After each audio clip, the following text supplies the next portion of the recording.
Last week நம்ம வந்து chapter 5 பார்த்தோம். அதுல 4 ஸ்லோகங்கள் தான் இருந்தது.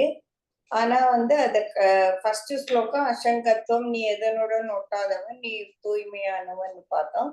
அடுத்தது வந்து ஏகத்துவம், நீ சர்வ வியாபியாக எல்லாரிலும் நீ தான் இருக்கிற, உன்னில் தான் எல்லாம் இருக்கு அப்படின்ற சர்வ வியாபித்துவம் என்ற ஒரு இது வந்து நம்ம பார்த்தோம். மூன்றாவது வந்து மித்யா அப்படின்னு பார்த்தோம். அதாவது நீ காணும் இந்த உலகம் உண்மை அல்ல அப்படின்னு பார்த்தோம். அதுக்கப்புறமா வந்து இதனால எல்லாம் என்னடா பிரயோஜனம் அப்படின்னா நம்ம மனதை அமைதி விடும் அப்படின்னு சொல்லி பார்த்தோம். இதுல வந்து இன்னைக்கு நம்ம பார்க்க போறது வந்து அஷ்டவக்ரர் என்ன சொன்னாரு, நீ வந்து நீர்க்குமிழி போல, நீ சமுத்திரத்தில் தோன்றி மறையும் நீர்க்குமிழி போல, இந்த சிதாகாசம் என்பது பிரம்மம் என்பது சமுத்திரத்தை போல, அதில் தோன்றும் உயர் தொகுதிகள் நீர்க்குமிழி போல அப்படின்னு நிறைய எக்ஸாம்பிள். அதுக்கப்புறமா கிழிஞ்சல் அதனுடைய ஒரு வெள்ளித்தன்மை, அதனுடைய நேச்சர் அல்ல அப்படியெல்லாம் சொல்லிட்டு கடைசியில் சொன்னா நீ வந்து பரிசுத்தமானவன், நீ எதிலையும் முட்டாதவன், இப்படி எல்லாம் நமக்கு சொன்னாங்க. யாரு? அஷ்டவக்ர கீதையில சொல்லி அந்த 4 இது ஸ்லோகங்களை கேட்டப்பறமா ஜனக மகாராஜ் வந்து ரொம்ப புத்திசாலி இல்லையா, அவர் வந்து உடனே புரிஞ்சுக்கிட்டு எல்லாத்தையும் தாண்டி ஒரு ஸ்டெப் போறார். நம்ம இங்க வந்து ரொம்ப முக்கியமா நம்ம இந்த அஷ்டவக்ர கீதை படிக்கும்போது நமக்கு ஒரு ஒரு உண்மை வந்து நம்ம மனசுக்குள்ள ஆணித்தரமா ஏற்றுக்கணும். என்னன்னா அஷ்டவக்ர கீதை வந்து ஓரளவு ஞானத்தை அடைந்தவளுக்கு தான் இது எதனா ஒரு மீனிங்ஃபுல்லா இருக்குமே தவிர, முதலில் ஆன்மீக ஸ்கிரிப்சர்ஸை முதல்ல படிக்கிறவங்களுக்கு அஷ்டவக்ர கீதை சொன்னானா அவங்களுக்கு வந்து அது தடுமாற்றமா போய் ஒன்றுமே புரியாம போகும். இத நான் வந்து என் அனுபவத்துல உணர்ந்திருக்கேன். ஆரம்பத்துல எடுத்து ஒன்றும் புரியாது. ஓகே, நானே நிறைய தடவை சொல்லியிருக்கேன். இப்போ நம்ம எல்லாம் வந்து இந்த அஷ்டவக்ர கீதை எதுக்கு படிக்கிறோம், எதுலயுமே நமக்கு இதனால என்ன நன்மைன்னு பார்ப்போம் இல்ல. ஆக்சுவலா இந்த அஷ்டவக்ர கீதை வந்து டைரக்டா நம்மள வந்து ஆத்ம ஞானத்தை பார்த்து கூட்டின்னு போற ஒரு விஷயம். அது கோல். ஆத்ம தத்துவத்தில் லயித்து மோட்ச பிராப்தியை அடைவது, மோட்ச பிராப்தின்னு கூட நம்ம சொல்ல முடியாது, முக்தியை அடைவது. இந்த ஆத்மா இந்த ஜென்மத்திலேயே முக்தியை அடையணும் அப்படின்னா அஷ்டவக்ர கீதை படிக்கணும் அப்படின்னு சொல்லியிருக்காங்க. இப்போ நம்ம இங்க இருக்கக்கூடிய ஒரு 10-15 பேருக்கு வந்து முக்தியை அடைவதுதான் இலக்கா? சிலருக்கு இருக்கலாம், சிலருக்கு வந்து ஏதோ முக்தின்னு சொல்லிட்டு இருக்க, இதனால என்னோட பிரச்சனைகளுக்கு அட்லீஸ்ட் எனக்கு வந்து ஒரு விடிவு கிடைக்குமா? ஏன்னா முக்காவாசி எல்லாருமே நம்ம வந்து சம்சாரிகள்ல இருந்து இன்னும் சன்னியாசிகளா ஆகல. அப்ப இது சன்னியாசிக்கு தான் நான் ஏன் படிக்கணும் அப்படின்னா, இதெல்லாம் படிச்சுதான் நம்ம வந்து சன்னியாசி ஆகணும். சோ இது வந்து ஒரு direct hit into the consciousness. நமக்கு நேரா போய் ஆத்மாவிலேந்து ஆரம்பிச்சு நம்மள வந்து ஒரு முக்தி நிலைக்கு கொண்டு போகக்கூடிய ஒரு ஆன்மீக புஸ்தகம் இது. இது வந்து நம்ம கொஞ்சம் சரியா புரிஞ்சுக்கணும். ஒவ்வொரு இடத்துலயும் வந்து நம்ம நின்று நிதானமா படிக்கணும். அதுக்கு மேலேயே நானும் வந்து இதை வச்சுட்டே நம்ம எப்படி வந்து நம்ம நார்மல் லைஃப லீட் பண்ணணும், அதுதான் நமக்கு முக்கியம். இன்னைக்கு எனக்கு வர பிரச்சனை நான் எப்படி வந்து கையாள போறேன்றதுதான் எனக்கு. அதை யாரானா சொல்லித்தாங்கப்பா, நான் ஆன்ம சக்தி அடையிறேனும் முக்தி அடையிறேனும் மாசமா போறேனும் அது எனக்கு இப்ப எனக்கு முக்கியம் இல்லை அப்படின்னு சொல்லக்கூடிய ஒரு மனநிலை தான் நமக்கு எல்லாருக்கும் இருக்கு. இப்ப இந்த உலகத்தை பத்தி என்ன ஒரு மண்டையில் இடிச்ச மாதிரி என்ன ஒரு விஷயத்த சொல்லுதுன்னா, எவ்ரிதிங் இஸ் அன்ரியல், எல்லாமே மித்யா, ஜெகத் மித்யா, பிரம்மம் சத்யா அப்படின்னு சொல்றது. இப்ப இந்த ஜெகத் மித்யா அப்படின்னு எல்லாம் நான் காணும் இந்த உலகம், இந்த வான் கூட நிஜமல்ல அப்படின்னு சொல்லி எல்லாம் இருக்குல்ல, நான் பாக்குறதெல்லாம் பொய். நான் பாக்குறதெல்லாம் நிஜம் அல்ல, எதுவுமே சாஸ்வதமானது அல்ல அப்படின்னா நான் என்ன செய்யணும் அப்படின்னும் போது இந்த ஒரு ரியல் அன்ரியல், சாஸ்வதமானது மித்தியத்துவமானது, சாஸ்வதம் பொய்ன்னு சொல்ல மாட்டோம், சாஸ்வதம் இல்லாதது. இந்த சாஸ்வதம் இல்லாத உலகத்தை நான் எப்படி கையாளணும்னா, சாஸ்வதமே இல்லைன்னு என்னால அதுல நிலைச்சு இருக்கவே முடியல. அது எனக்கு ஒரு மாதிரி எனக்கு நிக்கிறதுக்கே கால்ல பூமியே இல்லாத மாதிரி ஃபீல் பண்ண வைக்குதே. நான் என்ன பண்றது அப்படின்னா, இதுக்குதான் நம்ம ரெண்டுக்கும் நித்தியம் சாஸ்வதமானது சாஸ்வதம் இல்லாதது என்று தெரிஞ்சாலும் இத நடுவில் ரியல் அன்ரியல் நடுவுல ஒரு டிரான்சாக்ஷனல் ரியாலிட்டி அப்படின்னு சொல்லிட்டு ஒரு முக்கியமான விஷயத்த நம்ம புரிஞ்சுக்கணும். இது நான் போன தடவை எடுத்து சொன்னேன். ஆனா எனக்கு அந்த ராத்திரி 40 நிமிஷம் ஆனோன்னு கொஞ்சம் டென்ஷன் ஆயிடுச்சு. இதுக்கு மேல நம்ம பேசக்கூடாதுடா அப்படின்னு சொல்லிட்டு அவசரமா முடிச்சுட்டோம். இப்ப அந்த ஒரு எக்ஸாம்பிள் கொடுக்குறேன். இது உங்களுக்கு உபயோகமா இருக்கும்னு நினைச்சு சொல்றேன். இப்போ ராம ஜென்ம பூமியில அங்க பிராண பிரதிஷ்டை நடந்ததா? கட்டாயம் நடந்தது. நீ பாத்தியா? நான் கட்டாயம் பார்த்தேன். எங்க நீ அயோத்திக்கு போயிருந்தியா? இல்லையே, நான் போகலையே. ஆனா பார்த்தேன். பார்த்தேன். நான் பார்த்தது உண்மை. நான் அயோத்தியா போகல. ஆனா அயோத்தியால நடந்த அந்த ஒரு விசேஷத்தை நான் பார்த்தேன். எதுல பார்த்தேன் அப்படின்னா டிவில பார்த்தேன். சரியா? இந்த டிவில பார்த்த இந்த நிகழ்ச்சி உண்மையா நடந்ததா? எஸ், உண்மையா நடந்தது. இட்ஸ் நாட் லைக் சீரியல் மாதிரி இல்ல, இது லைவ் டெலிகாஸ்ட். உண்மையா நடந்தது. நான் பார்த்தது இந்த டிவி ஸ்கிரீன்ல. நான் பார்த்த அந்த நிகழ்ச்சி உண்மை அல்ல. ஏன்னா அங்க தீர்த்தம் கொடுக்குறாங்கன்னா நான் கையை நட்டி தீர்த்தம் வாங்கிக்க முடியுமா? முடியாது. அந்த அளவுக்கு இது உண்மை இல்லாதது. It is not real. நான் பார்த்தது ரியல். இந்த அன்ரியல் ஸ்கிரீன்ல அன்ரியல் இமேஜஸ்ல நான் ரியாலிட்டிய பார்த்தேன். நான் பார்த்தது ரியல். இங்க நடந்தது ரியல் அல்ல. இங்க நடந்தது அன்ரியல். என்னுடைய ஹால்ல நடந்தது அன்ரியல். சோ இது ரியல் போல் தோன்றும் அன்ரியல். நான் பார்த்தது அன்ரியலா இருந்தாலும் ரியலி ஹேப்பன். நான் பார்த்த நிகழ்வு இங்க அன்ரியல் தான். Surely, definitely. ஐ காண்ட் அந்த பூ வாசனம் விபூதி வாசனால எனக்கு ஊதுவத்தி வாசனால எனக்கு வரல. அதனால இது ரியல் இல்ல. ஆனா நான் பார்த்தது ரியலான ஒரு காட்சியை தான். சோ இந்த டிவி ஸ்கிரீன்ல நான் பார்த்தது டிரான்சாக்ஷனல் ரியாலிட்டி. இந்த வாழ்க்கை, இந்த உலகம் மித்யாச்சாரம், உண்மை அல்ல. இது உண்மை அல்ல நான் தெரிஞ்சுக்கிட்டு நான் என்ன பண்ண போறேன்? இது உண்மை அல்ல. These are all reflected consciousness அப்படின்னு சொல்லி அஷ்டவக்ர சொல்லிச்சு. அத நான் மனசுல ஏத்துண்டு இது வாழ்க்கையில் உண்மை போல் இருக்கக்கூடிய ஒரு உண்மை இல்லாதது.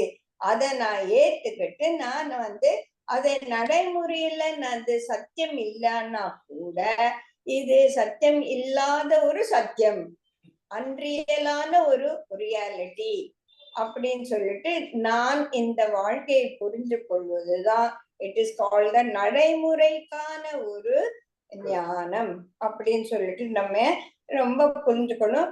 இந்த ஒரு ரியல் அன்ரியல் டிரான்சாக்ஷனல் ரியாலிட்டி அப்படின்றது உண்மை சாஸ்வதமானதல்ல. சாஸ்வதமானது சாஸ்வதமானதை போன்று நான் இதை எண்ணிக்கொண்டு இந்த சாஸ்வதம் இல்லாத ஒரு உலகத்தில் சாஸ்வதம் போல் நான் வாழ வேண்டும் என்பதுதான் அந்த நடைமுறைக்கான ஒரு புரிதல். இது ஃபர்ஸ்ட் எல்லாருமே இதை திருப்பி திருப்பி நீங்க போது ஒரு 4 தடவை சொல்லி சொல்லி நம்ம மனசுல இந்த சாஸ்வதம் மித்யா சத்யா அப்படிங்கிறது ஒரு ஃபுல் ஸ்ட்ராங் கிரவுண்ட் இல்லைன்னா நமக்கு கால்வாரி விட்டுடும். சோ இது வந்து நம்ம அதை சொல்லணும்னு நான் நினைச்சேன். அதுக்காக இப்ப 5வது அத்தியாயத்துல அஷ்டவக்ரர் என்ன சொன்னாரு, பியூரிட்டி பத்தி பேசினாரு, நீ நான் அட்டாச்னு சொன்னாரு, சர்வ வியாபித்துவம் உள்ளவன் அப்படின்னு சொன்னாரு. சரி, இதெல்லாம் எதுக்கு சொன்னாரு, எதை வந்து சப்ஜெக்டா சொன்னார்? These qualities were quoted for a particular subject. ஒரு எழுவாய் பயனில்லை அப்படி சொல்லுவாங்கல்ல, எதை பத்தி சொல்லப்பட்டது? கான்சியஸ்னஸ் பத்தி சொல்லப்பட்டது. இப்போ இந்த கான்சியஸ்னஸ் வந்து ஒரு குழப்பமான ஒரு வார்த்தையா இருக்கு. நான் வந்து என்ன நினைச்சேன், கான்சியஸ்னஸ் வந்து கொஞ்சம் ரெண்டா பிரிச்சுக்கலாம். இந்த சித்தாகாசம், சித்தாகாசம், கடாகாசம், இது ஆகாசம் என்று வந்தாலே ஒரு குழப்பமாயிடுது. அதனால இந்த கான்சியஸ்னஸ் ரெண்டா பிரிச்சுக்கலாம். பிரம்மன், ஆத்மன். பிரம்மன் சர்வ வியாபியாக இருக்கக்கூடிய என்றும் அழியாத எல்லைகள் அற்ற அந்த பிரம்மம், it is a supreme consciousness. இனிமேல் இந்த சுப்ரீம் கான்சியஸ்னஸ் வேர்டை யூஸ் பண்ணாம பிரம்மம் அப்படின்னு யூஸ் பண்ணலாம். சரிங்களா? இந்த கான்சியஸ்னஸ் இந்த நாம ரூபங்களுக்குள் இருக்கும் பொழுது அதனுடைய பெயர் வந்து ஆத்மன். சோ இந்த ஆத்மனுக்கும் பிரம்மத்துக்கும் வித்தியாசம் கிடையாது. ஒரு பாத்திரத்துல இருக்கிற ஸ்பேஸுக்கும் பாத்திரத்துல வெளியில இருக்க ஸ்பேஸுக்கும் எந்த விதமான வித்தியாசமும் கிடையாது. பாத்திரத்தை அந்த மண்பாண்டம் உடைஞ்சதுன்னா இது மண்பாண்டத்துக்குள்ள இருந்த ஆகாசம் அப்படின்ற இந்த பவுண்டரியே இல்லாம போயிடுறதுனால ரெண்டும் ஒன்னா இரண்டரை கலந்ததுன்னு கூட சொல்ல முடியாது. இது அப்படிதான். ஓகே, லைக் தட் இந்த பிரம்மம் என்ற சுப்ரீம் கான்சியஸ்னஸ் எனக்குள்ள ஆத்மாவாக இந்த சட்டிக்குள்ள இருக்கு. சரிங்களா? அது வந்து சிதாகாசம், இதை வந்து கட்டாகாசம் அப்படின்னு எல்லாம் சொல்லுவோம். சோ இந்த கான்சியஸ்னஸுக்காக சொல்லப்பட்ட ஒரு குவாலிட்டிஸ், அசங்கத்துவம், ஏக்கத்துவம், இதெல்லாம் எதுக்கு? இதெல்லாம் பிரம்மத்தினுடைய ஒரு கூறுபாடுகள், பிரம்மத்தினுடைய ஒரு குவாலிட்டிஸ்ன்றது வந்து எனக்கு புரிஞ்சுக்கிறது எந்த விதமான பிரச்சனையும் கிடையாது. எனக்கு அது நல்லா புரியுது. அப்படிதான் உன்னோட ஆத்மா அப்படின்னா நம்ம முதல் சாப்டர்லேன்னு பார்த்துட்டு வரோம். ஆத்மாதான் உள்ளே இருந்து ஒளிரக்கூடியது. அதுதான் வந்து இந்த மண் புத்தி சித்தம் இதுக்கெல்லாம் வந்து ஒளி. இந்த மண் புத்தி சித்த அகங்காரம் நம்ம 4 தத்துவங்கள் சொல்லுவோம் இல்லையா? இந்த 24 தத்துவங்கள்ல சட்டிலா இருக்கிறது மண் புத்தி சித்து அகங்காரம். இந்த சித்து அப்படின்னு சொல்றத வந்து இந்த சிதாகாசம் சித்தம் அதோட கன்ஃபியூஸ் பண்ணிக்க. அது மைண்டு, அதோட பேர் இனிமேல மைண்டு. சரியா? இந்த மனம், புத்தி, அகங்காரம், அதற்கு மேல இதற்கெல்லாம் ஒளி ஊட்டி கொண்டிருக்கக்கூடிய என்னுடைய சித்தம். அதனால்தான் வந்து இந்த சித்தம் என்ற ஆத்ம தத்துவத்தையே நம்ம பெரியவங்க வந்து ரெண்டா பிரிச்சிருக்காங்க. சுத்த சைத்தன்யம் ஒண்ணு, ஜீவாத்மா ஒண்ணு, பரமாத்மா ஒண்ணு, ஜீவாத்மா ஒண்ணு. ஜீவாத்மா இதுக்கும் நடுவுல இருக்கு. இந்த பரமாத்மா தத்துவத்திலயும் ஒட்டின்னு இருக்கு, இந்த ஜீவாத்மா இந்த மண்புத்தி சித்தத்திலயும் ஒட்டின்னு இருக்கு. சரிங்களா? அதுலதான் வர பிரச்சனையே. ஓகே, சோ இது வந்து நம்ம முன்னால புரிஞ்சுக்கலாம். இந்த மாதிரி இந்த ஆத்ம தத்துவம் சுத்த சைத்தன்யம் இந்த குவாலிட்டிஸ் எல்லாம் இருக்குன்னு சொல்லிட்டோம். நான் அங்கேயே இருக்க முடியுமா? ஞானிகளுக்கு முடியலாம், ஞானிகளுக்கே முடியாம போய் விஸ்வாமித்திரருக்கெல்லாம் கோபம் வந்துருக்கு இல்லையா? எத்தனையோ ஞானிகள் வந்து இந்த மனதில் உடைய ஒரு விகாரங்கள்ல மாட்டின்ட்டு திருப்பி திருப்பி தன்னோட சக்தி எல்லாம் மீண்ட கதையெல்லாம் நமக்கு தெரியும். அதனால இந்த ஆத்ம சைத்தன்யத்திலேயே நிலைத்திருப்பது என்பது நமக்கு இன்னைக்கு இயலாது. என்னைக்கோ ஒரு ஜென்மத்துல நடக்க போறதுன்னு அது அப்புறமா பார்த்துக்கலாம். இப்போ வந்து அது நடக்க போறதில்ல. அப்படின்னா இந்த அஷ்டவக்கரத்தை நான் ஏன் படிக்கணும்? இந்த அஷ்டவக்கர கீதையால எனக்கு என்ன பிரயோஜனம் அப்படின்னா, இதுலயும் இருந்து நான் என்னென்ன ஒரு பாயிண்ட்ஸ் எடுத்துக்க போறேன். ஏன்னா இந்த மாதிரி விஷயம் எல்லாம் நமக்கு ஈஸியா கிடைக்காது. இப்ப கிடைச்சிருக்கு நமக்கு. குருஜி எழுதுற புஸ்தகத்திலையும், சின்மயானந்த எழுதுற புஸ்தகத்திலையும் நிறைய பெரிய பெரிய ஸ்காலர்ஸ் வந்து இத பத்தி வியாக்கியானம் செஞ்சு கேட்டு கேட்டு இதுல ஏதோ இருக்கு, இத புரிஞ்சுக்கலாம் தான் நம்ம இந்த ராத்திரி இங்க உட்கார்ந்துருக்கோம் இல்லைங்களா. நாம் புரிஞ்சு கொள்ளக்கூடிய இந்த விஷயம் எனக்கு இது உபயோகமா இருக்கணும் அப்படின்றது வந்து we are all very clear about it. Okay, so இப்ப 6வது சாப்டர்ல என்ன சொல்லி இருக்கு, இதுல இருந்து நம்ம what is the take home for us, இதுல இருந்து எதை நான் வீட்டுக்கு இன்னைக்கு எடுத்து இன்னைக்கு ராத்திரி படிக்கும் போது ஓ இந்த விஷயம் தான் நமக்கு போன வாரத்துல என்ன பார்த்தா அசங்கத்துவம், ஏகத்துவம், நித்தியத்துவம் அண்ட் செரெனிட்டி, இந்த விஷயங்களை நம்ம வீட்டுக்கு எடுத்துன்னு போறோம். இப்போ இந்த ஜனகர் என்ன பண்றாரு, அவர் ரொம்ப புத்திசாலி. நீ எதுலயே என்ன கரைந்து போன்னு சொன்ன, எதுல கரையணுங்கிற அப்படின்னு அவரு வந்து மேல போய் இவ்வளவு நேரம் நம்ம கஷ்டப்பட்டு புரிஞ்சுட்டு வச்சிருக்கோம் அஷ்டவக்கர, அது எல்லாத்தையும் தூக்கி எறிஞ்சிடுறாரு. முதல் ஸ்லோகத்தை பார்க்கலாம். ஆகாசவத் அனந்தோ அகம் கட்டாவத் பிரபஞ்சம் ஜகத். என்ன சொல்லிட்டாங்க, நான் ஆகாச தத்துவத்தை போன்றவன், இந்த பிரபஞ்சம் என்னில் தோன்றியது. முதல்ல நம்ம என்ன சொன்னோம், இந்த full universe is like an ocean, இந்த ஜீவ தொகுதி அதில் இருக்கக்கூடிய குமிழிகள் அப்படி சொன்னோம். அப்ப இவன் என்ன சொல்லியிருக்கணும், இது எல்லாமே ஆகாச தத்துவம், நான் கடாகாசம் அப்படின்னா இவ்வளவு நேரம் நம்ம புரிஞ்சதுக்கு சரியா இருக்கு, ஓகேன்னு ஒத்துக்கலாம். ஆனா இவர் என்ன சொல்ற, கிடையாது நீ கட்டாகாசம் தான், நீ வந்து அதுல அப்படி சொன்னதான் இந்த கட்டாகாசம் உடைஞ்சு ஆகாசத்தோட கலக்கணும் அப்படின்னு லயமானோம்னு இந்த கதையெல்லாம் சொன்னல, இதுல எதுல லயமா போகுது, நான் தான் ஆகாச தத்துவம், I am the whole, this இந்த உலகம் இந்த பிரபஞ்சம் என்னில் தோன்றியது, நான் ஓஷன், புரியுதுங்களா, இந்த உலகம் என்னில் தோன்றிய நீர்க்குமிழிகளை போன்றது. என்னடா இது ரொம்ப இருக்கு இல்லையா, இதுதான் உண்மையான ஞானம். இதுல நீ புரிஞ்சுட்டானா இது ஞானம், ததா ஏதஸ்ய ஞாத்யாக கிரக, இதுதான் எனக்கு புரிஞ்சது. இதுல நான் எதை புரிஞ்சுக்கணும், எதை விடணும், நான் எதுல கரையணுங்கிற. சால்ட் வந்து கரையலாம், ஏன்னா ஒரு சால்ட்டுக்கு உப்பு கல்லுக்கு வந்து பவுண்டரிஸ் உண்டு.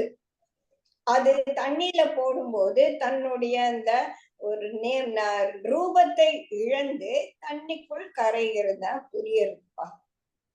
ஒரு டிராப் ஆஃப் வாட்டர் தண்ணிக்குள்ளேயே இருந்துட்டு இந்த டிராப் தண்ணியில கரைந்ததுன்னா அந்த டிராப்புக்கு தான் வந்து நேம் நாமமே கிடையாது, அதுக்கு வந்து ஒரு உருவமே இல்லையே, அது எப்படி கரைய முடியும் அப்படின்ற ஒரு லெவல்ல போய் ஜனகர் இங்க பேசுறார். இந்த பிரபஞ்சம் ஆகாச தத்துவத்தை போன்று முடிவில்லாத நான், என்னில் இந்த பிரபஞ்சம் கட்டுக்குள் இருக்கும் கடாகாசத்தை போன்று, நான் தான் சிதாகாசம். என்னடா வம்பார் அப்படின்னா இந்த படைப்பு இப்ப வந்து நம்ம இதுல நேரா புரிஞ்சுக்கிறது கொஞ்சம் கஷ்டம். நான் இந்த சித்தத்தை சிதாகாச கடாகாசத்தை ரெண்டா பிரிச்சேன் இல்லையா, பிரம்மம் ஆத்மன் அப்படின்னு. இப்போ இதெல்லாம் சொல்றதுன்னா ஆகாசத்தை போன்றவன், பிரபஞ்சம் என்னில் தோன்றியதுன்னா பிரம்மம் ஆகாசத்தை போன்றது. இந்த பிரம்மத்தின் கான்சியஸ்னஸில் படைப்பு ஏற்பட்டது. இது நமக்கு புரியும் இல்லையா, கிருஷ்ண தத்துவம் ஆலிலையில படுத்திருந்தாரு அப்படின்னு எல்லாம் நம்மளோட ஸ்கிரிப்டர்ஸ் உபனிஷத்துக்கள் நம்மளோட வியாக்கியானங்கள் எல்லாம் நமக்கு இத புரிய வச்சிருக்கு. இது எனக்கு தெரியும், பிரம்மத்தில் தான் இந்த ஜெகத் உதித்தது. ஓகேவா, இந்த உதித்து படைக்கப்பட்ட முதல்ல என்ன சொன்னோம், எது ரியல் அன்ரியலுக்கு ஒரு அண்டர்லைன் டெபினிஷன் சொன்னோம். எதெல்லாம் படைக்கப்படுகிறதோ அதெல்லாம் அழிவுக்கு ஆளாகும். படைப்பு அழிவு இருக்கிறது உண்மை அல்ல, சாஸ்வதமானது அல்ல அப்படின்னு சொல்லி நம்ம புரிஞ்சு வச்சுட்டு இருக்கோம் இந்த 5-6 சாப்டர் படிச்சதுல. அது தப்பு கிடையாது, ஓகே ரைட். இந்த படைப்பு பிரம்மத்தில் தோன்றியது. அப்ப பிரம்மம் ஆகாசம், படைப்பு கடாகாசம். ஏன்னா படைப்புக்கு தான் நாம ரூபங்கள் உண்டு. இது கல்லு, இது மரம், இது காத்து, இது தண்ணீர், இது நெருப்பு, இதெல்லாம் உயிர் தொகுதி, இதெல்லாம் அனிமல்ஸ், இதெல்லாம் பேர்ட்ஸ் அப்படின்ற இந்த படைப்பு ஃபுல்லுமே நாம ரூபங்களுக்குள் அடங்கி இருக்குது. அதாவது இதற்கு எல்லாமே பவுண்டரிஸ் உண்டு. புரியுதா? ஒரு நாம ரூபங்களுக்குள் அடங்கியது. இப்ப புலி அப்படின்னு சொன்னோம்னா நமக்கெல்லாம் அந்த புலியோட ஒரு பிக்சர் நம்ம கண்ணுல வரும் இல்லைங்களா?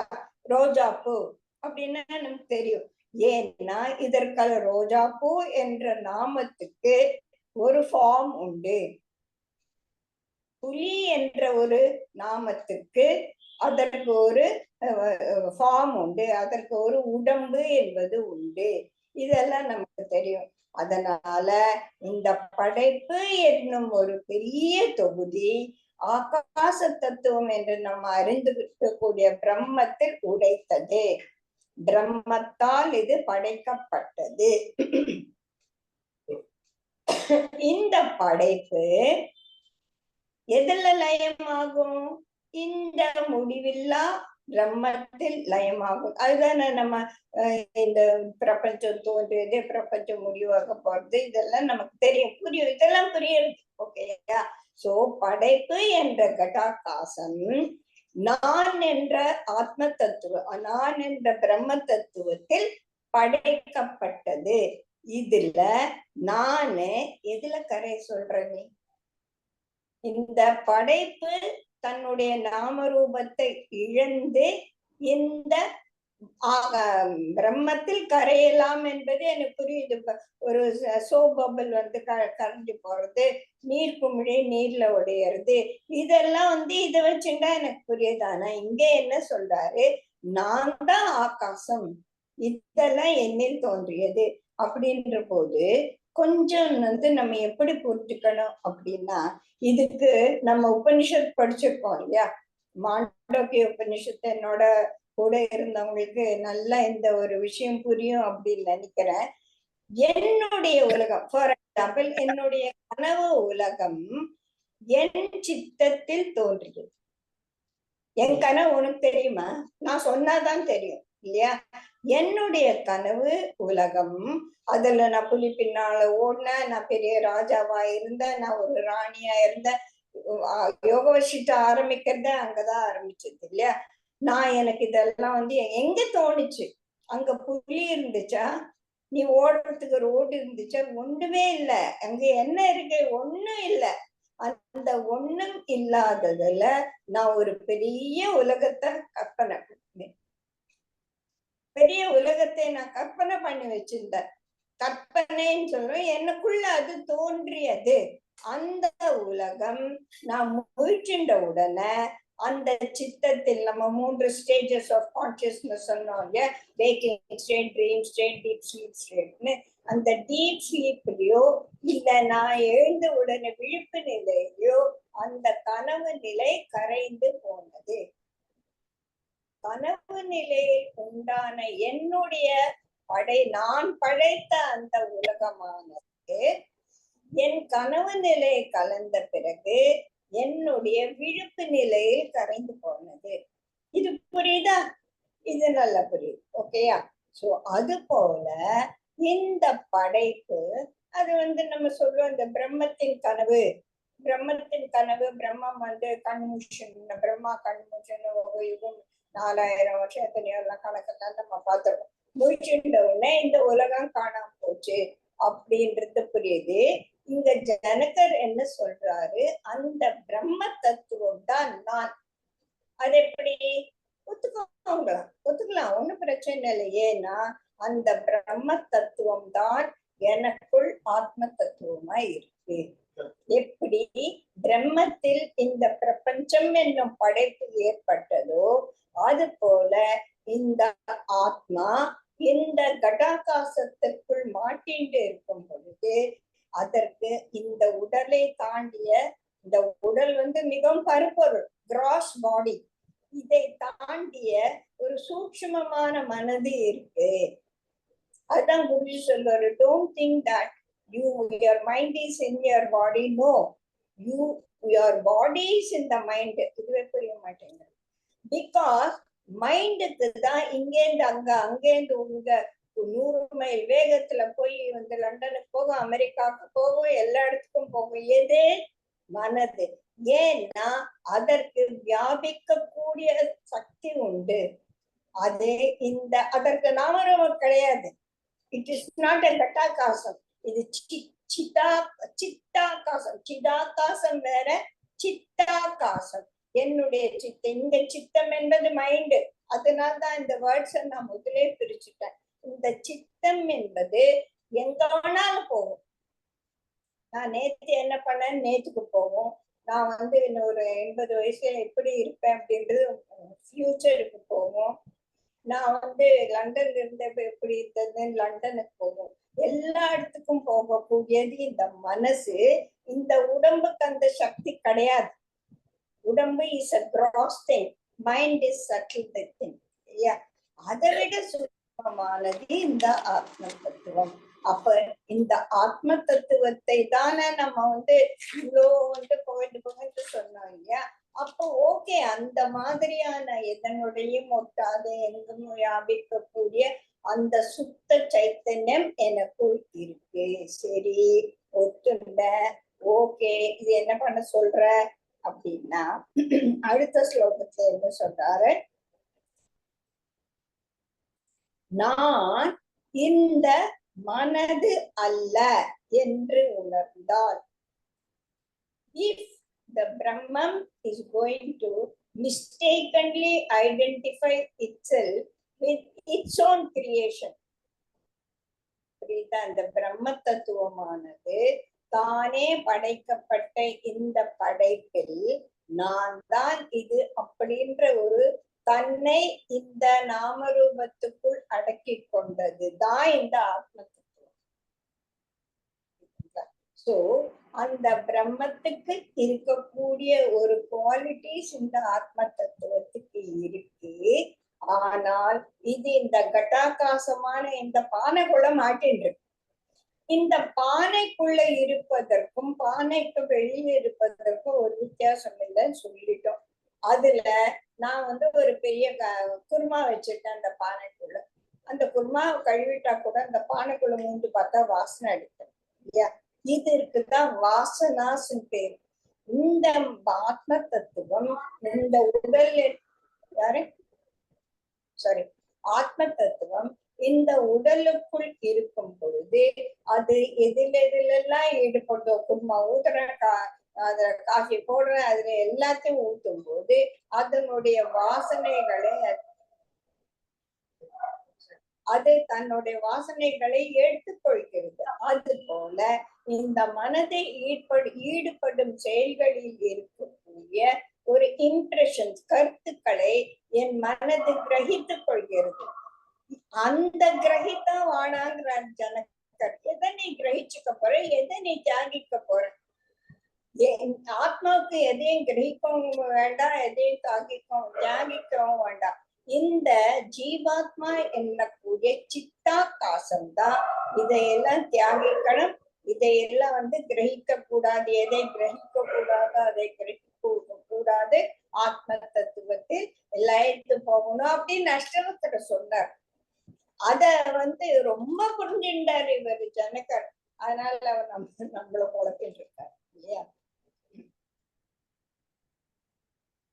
இதுதான் வந்து நிறைய நம்ம தத்துவ பாடல்கள் வந்து நீங்கி அன்னமாச்சாரிய கீர்த்தங்களை கேட்டானா அது தெரிசதே மோட்சமும் தெரியக்குள்ள பந்தமும். இதெல்லாம் நீ தெரிஞ்சுட்டா உனக்கு வந்து ரியாலிட்டி தான். நீ வந்து enlightened soul.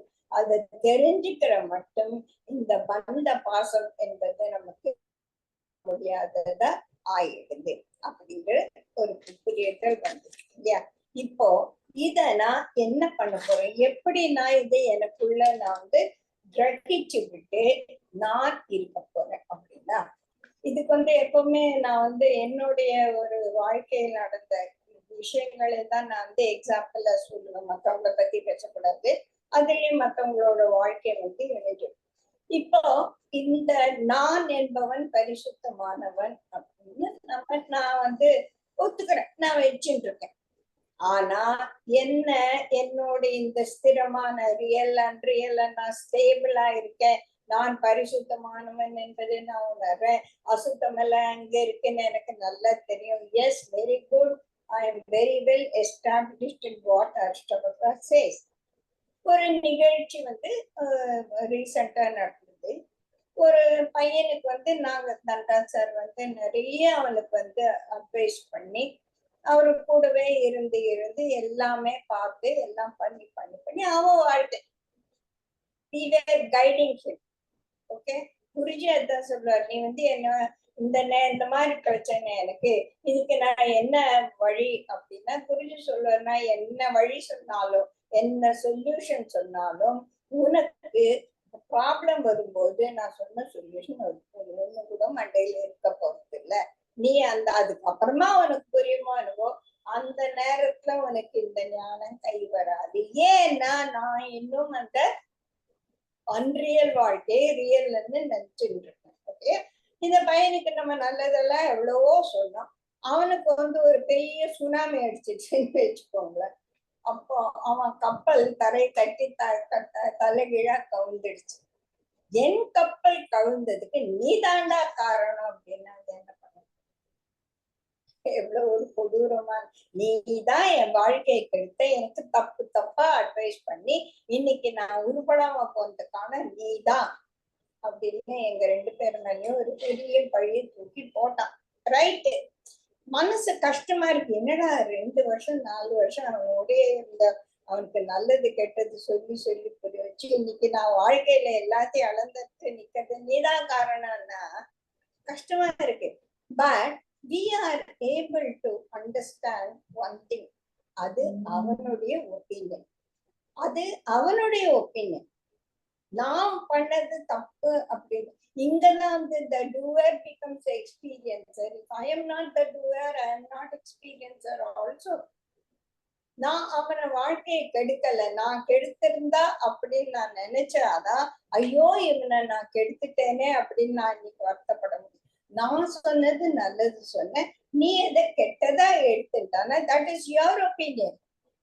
That in that நீ வந்து நான் உனக்கு சொன்னேன்ல கப்பலை போகும்போது நங்கூரத்தை போடு அப்படின்னு, நீ நங்கூரத்தை போடாம தலைகிழ கவுந்து நின்னா அதுக்கு என் மேல தப்பு சொல்றது. கையில நங்கூரம் கொடுத்தான்ல அந்த நேரத்துல எப்படி நீ வந்து இந்த ஞானத்தை உபயோகிக்கணும்னு சொன்னல, நீ சொன்னாங்க அப்படி அவனை விட்டுருங்க, என்னவோ பண்ணா தப்பு சொன்னாங்க. நான் என்ன பண்ணேன், என் கையில நங்கூரம் இருக்கேன், நான் போட வேண்டாமா? should I not become stable? Opinions அலக்கழிக்கிறது மனச. உடனே என்ன பண்ணேன், that is his opinion, I am not like that. If I am the doer, I am the experiencer. Here I am not the doer. I am not the doer ன்னு சொல்றதை விட I didn't do anything wrong, that's better இல்லையா? How can I say I am not the doer? நான் தான் அவனுக்கு advice பண்ணேன், but I did it the correct way, he took it in the wrong way. So இந்த மாதிரி நமக்கு வாழ்க்கையில வரக்கூடிய சில சில சின்ன சின்ன பிரச்சனைகளுக்கு இந்த நடைமுறையில நாம இந்த இதுக்குதான் குருஜி அஷ்டவக்கர கீதை, குருஜியோட அஷ்டவக்கர கீதை படிச்சானா ஆட்டோங்க இந்த அட்வான்ஸ் கோர்ஸ் மாதிரியும் இந்த மாதிரியும் இருக்கும்.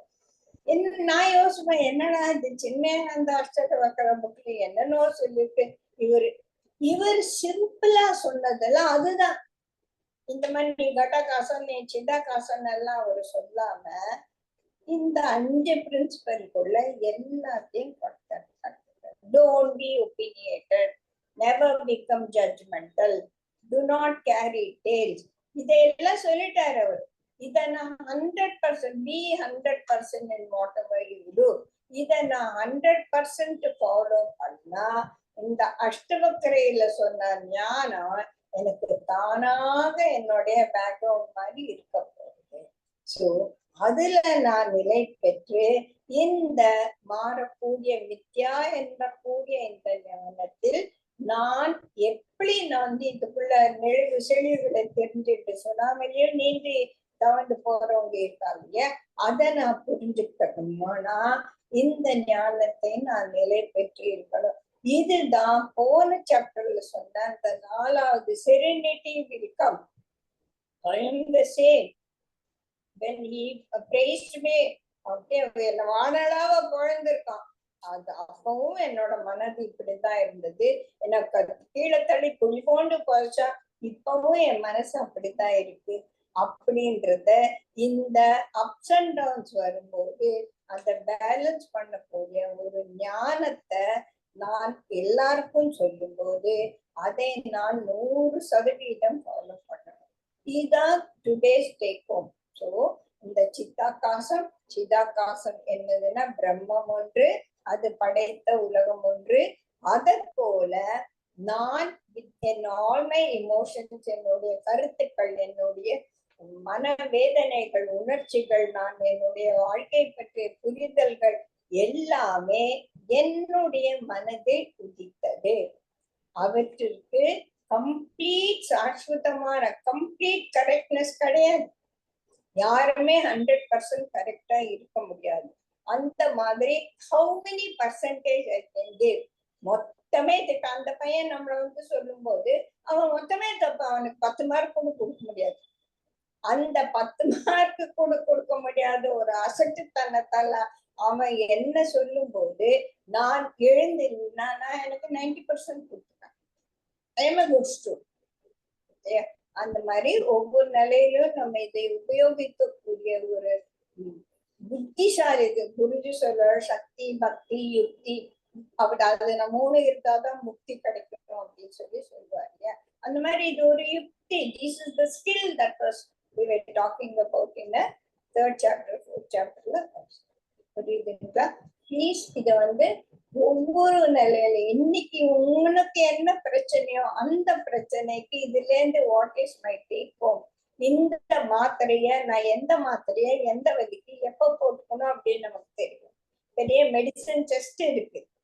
அந்த எல்லா மாத்திரத்தையும் எல்லாத்தையும் போட்டு ஏதோ ஒண்ணு எத்தையோ ஒண்ணு சரி பண்ணு அப்படின்னு போகாம இந்த பிரச்சனைக்கு இந்த மாத்திரை, இந்த பிரச்சனைக்கு இந்த மாத்திரை அப்படின்னு இந்த ஞானத்தை பிரிச்சு நம்ம புரிஞ்சுக்க வேண்டியது ரொம்ப முக்கியம். Jai Gurudev. Thank you so much. இன்னும் போக போக மிகவும் ஒரு உயர்ந்த கருத்துக்களை நம்ம பார்க்க போறோம். ஓகே, ரெடியா? ரெடி.